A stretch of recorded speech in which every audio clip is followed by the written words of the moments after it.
所有的各方面的专家和我们的杜总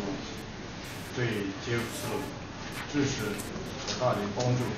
表示热烈感谢。还有呢，就是说，在这次今后的灾后重建当中，是极其一个困难的一个事情。首先要想好，各方面一个民族的特色和文化的遗产，保护好这种的文化的遗产，首先要提到对各方面的专家们，支持和最宝贵的意见后，我相信，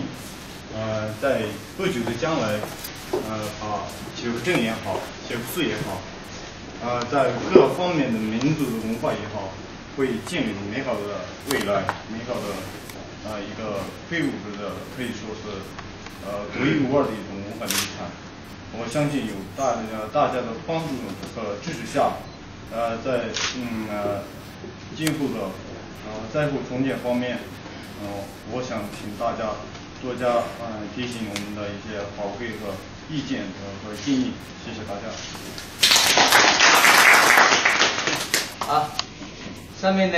这个第二项呢都由阿成啊，这是我们这次这个会议的秘书长，他来召开主席的。这样呢，他来。